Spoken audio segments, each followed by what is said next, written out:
Constitution amendment ভুল ধারণা।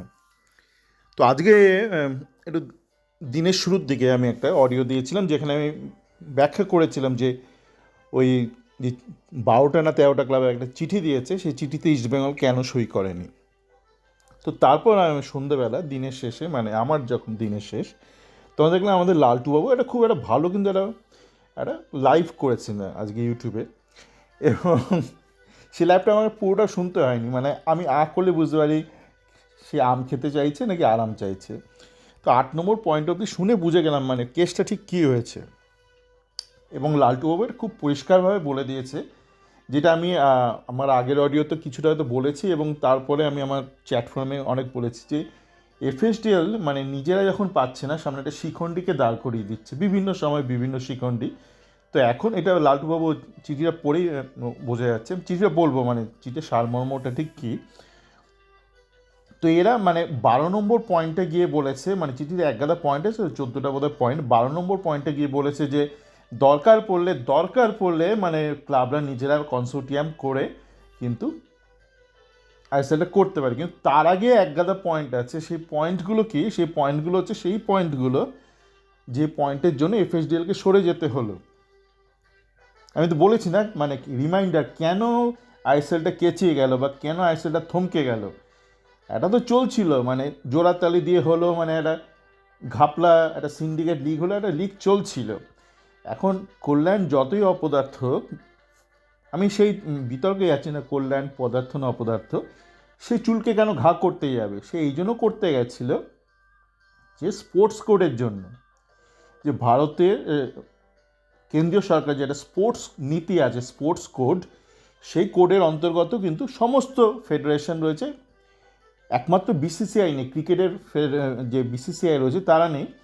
তার ফলস্বরূপ তারা অনুদান পায় না, আর্থিক অনুদান পায় না কেন্দ্রীয় সরকারের থেকে। বাকি যত সংস্থা আছে, ইনক্লুডিং আপনার অল ইন্ডিয়া ফুটবল ফেডারেশন, তারা একটা আর্থিক অনুদান পায়।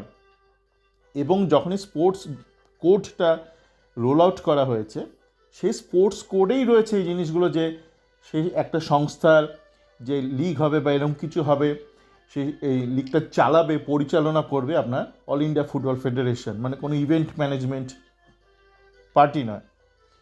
আর প্রমোশন, রেলিগেশন, এগুলো হচ্ছে স্পোর্টস কোডের অন্তর্গত।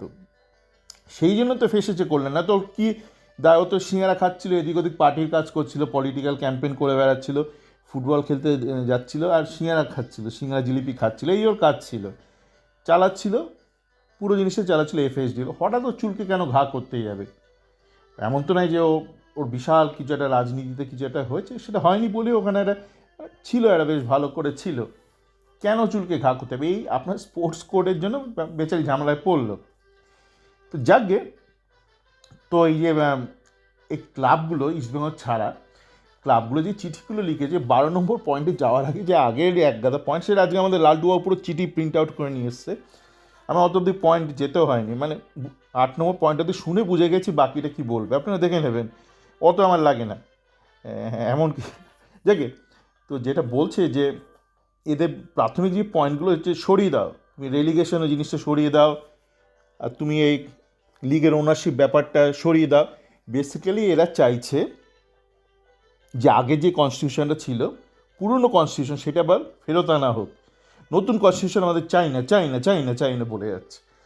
তো লালটু ওপেনলি বলে, এই চিঠি পড়ে তো মনে হচ্ছে এটা এফএসডি লিখে দিয়েছে, বারবার বলে এফএসডি লিখে দিয়েছে, এবং আমারও সেটাই মনে হয়। এবং এই চিঠি পড়ার আগেই আমি দিনের বেলা এটা নিয়ে আলোচনাও করেছি যে এটা এফএসডি একটা ক্যামোফ্লেজ, এটা খুব সহজ। আপনার জানি না, আপনারা ভালো মানুষ হন বা মন্দ মানুষ, আপনাকে যদি সত্যিকারে ভালো মানুষ হতে, আপনাকে কিন্তু মন্দ মানুষের মতো ভাবতে হবে।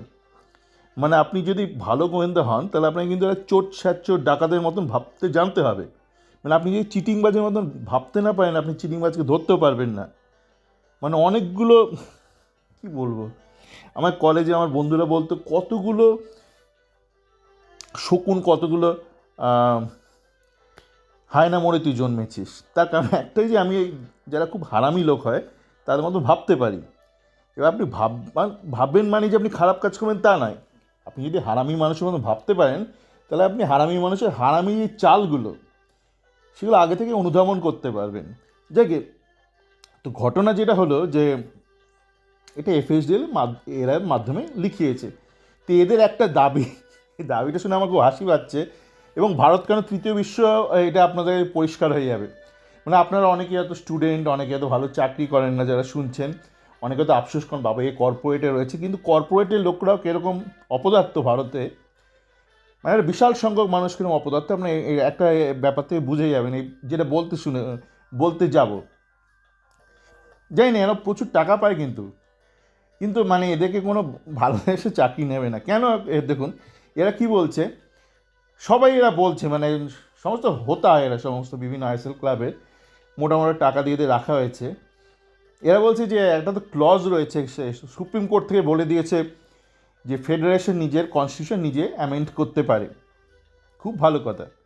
তো এই ব্যাপারটা আপনাকে একটু বুঝতে হবে, মানে সুপ্রিম কোর্ট আপনি কী বলেছেন, সুপ্রিম কোর্ট এইটা বলেনি চামচ না খাও খাও, স্পুন ফিডিং করেনি।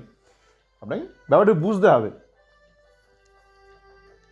সুপ্রিম কোর্ট বলেছে তোমার সংস্থার প্রত্যেকটা ব্যাপারে তোমাকে সুপ্রিম কোর্টে আসতে হবে না, তুমি যে ইন্টারনাল যে অ্যামেন্ডমেন্ট করবে কনস্টিটিউশন, প্রত্যেকটা কাজের জন্য তোমাকে আসতে হবে না, তুমি নিজে কনস্টিটিউশন অনুযায়ী নিজে অ্যামেন্ড করতে পারো। এবার তার মানে এই না যে তুমি যা ইচ্ছা মানে যথেচ্ছা যা করতে পারো। তুমি তো একটা সংস্থা, তুমি একটা সাইয়ের আন্ডারে রয়েছে, একটা গভর্নমেন্ট অফ ইন্ডিয়া থেকে গ্রান্ট পাচ্ছ, তো তোমাকে যদি কনস্টিটিউশন কোনো অ্যামেন্ড করতে হয় তোমাকে কিন্তু একটা নিয়ম মেনে করতে হবে। আমাদের এখানে পুজোর একটা এজিএম হয়ে গেল কয়েকদিন আগে, সেখানে বিভিন্ন বিষয় নিয়ে এই ফান্ডের টাকা ওই ফান্ডে ব্যবহার করা যাবে কি যাবে না বিভিন্ন কনস্টিটিউশনে রয়েছে। এগুলো যে কোনো আপনার পাড়ার পুজো দেখবেন একটা কনস্টিটিউশন আছে, পাড়ার সংস্থা, তার মানে আপনি যা তা ইচ্ছা করতে পারেন না, আপনি এইটা বলতে পারেন না আমার কনস্টিটিউশন অ্যামেন্ডমেন্ট আছে তো আমি এখানে মুজরো নাচাবো। আপনি তো ব্যাপারটা এরকম করে দিচ্ছেন, ও এআইএফএফ তাহলে ঢুকিয়ে দিতে পারে যে হাফ টাইমে ওখানে একটুখানি বেলি ড্যান্স না, বেলি ড্যান্স তো তাও রেকগনাইজড, ওখানে মানে ওই কেওড়া নাচ হবে, ইউপি ফিউপি তো হয় না, খ্যামটা নাচ ওরকম হবে। যে কেন না, কনস্টিটিউশনের তো রয়েছে পাওয়ার রয়েছে অ্যামেন্ড, কনস্টিটিউশনে পাওয়ার থাকে মানে আপনি যা ইচ্ছা তাই করতে পারেন না।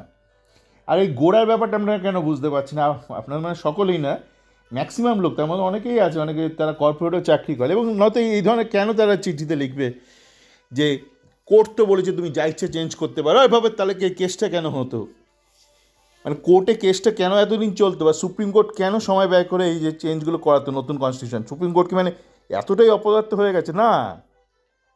এটা আপনার স্পোর্টস কোড অনুযায়ী আপনাকে দেশে এই ফেডারেশনকে চালাতে হবে।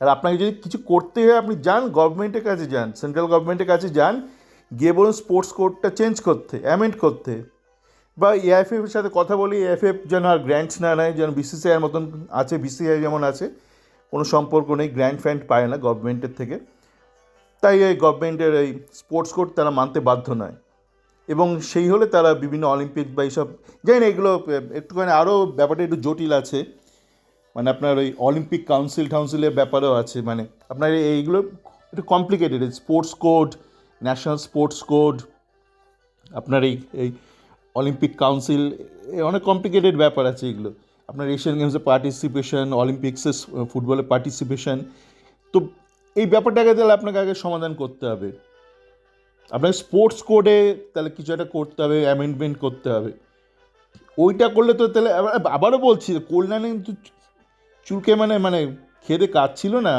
কনস্টিটিউশনটা চেঞ্জ করতে গেল, ও বাধ্য হয়েছে চেঞ্জ করতে, ও কল্যাণের জায়গায় আপনি থাকলে আপনাকেও চেঞ্জ করতে হতো, ওখানে যদি বিজলিবাবু বসে থাকলে বিজলিবাবুকেও চেঞ্জ করতে হতো, তার কারণ হচ্ছে constitution should be aligned to the sports code, amended sports code of government of India.